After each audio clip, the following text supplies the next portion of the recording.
2 சொற்கள் சேர்ந்து ஒரு மிக அருமையான கருத்தை நமது தாய் தமிழ் தந்து கொண்டிருக்கிறது. இந்த பதிவை பார்ப்பீர்களேயானால் மிக மிக ஒரு அருமையான ஒரு பதிவாக இருக்கும். பாருங்கள். தாயே தெய்வம், தந்தையே ஆசான், குருவே துணை, இறைவனை வழிபடு. இந்த 4மே மாதா, பிதா, குரு, தெய்வம் என்று சொல்வார்கள் அல்லவா? அந்த வாக்குக்கு இணங்கி இந்த 4ஐயும் இந்த இடத்திலே பதிவிட்டிருக்கிறேன். அடுத்தாற்போலே பாருங்கள். அடக்கமாக இரு, அன்பு காட்டு, அன்பால் வெல்லலாம், இன்சொல் பேசு, இயன்றதைச் செய், வாழ்க்கை இனியது, உழைப்பால் உயரலாம், உதவிட வேண்டும், உண்மை கசக்கும், உண்மையே உயர்வானது, திறமைக்கு முதலிடம், ஏழைக்கு உதவு, ஏகாந்தம் இனிது. ஏகாந்தம் என்றால் இந்த இடத்தில் தனிமை என்று பொருள் கொள்ளலாம்.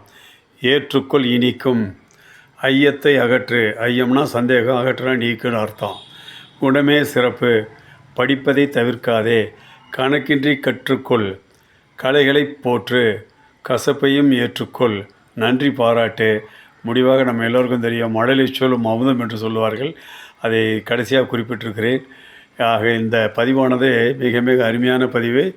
2 சொற்களை கொண்டு மிக அருமையான கருத்துக்கள் நமக்கு கிடைக்கிறது. இது குழந்தைகளுக்கு சொல்லிக் கொடுங்கள். என்னுடைய சேனலை லைக் பண்ணுங்கள், ஷேர் பண்ணுங்கள், கமெண்ட் கொடுங்க. இன்னும் நிறைய பதிவுகளை தொடர்ந்து இட்டுக்கொண்டே இருப்பேன். அதில் எந்த விதமான ஐயம் வேண்டாம், சந்தேகம் வேண்டாம். உங்களுக்கு எல்லோருக்கும் என்னுடைய வாழ்த்துகள். வாழியவே பல்லாண்டு.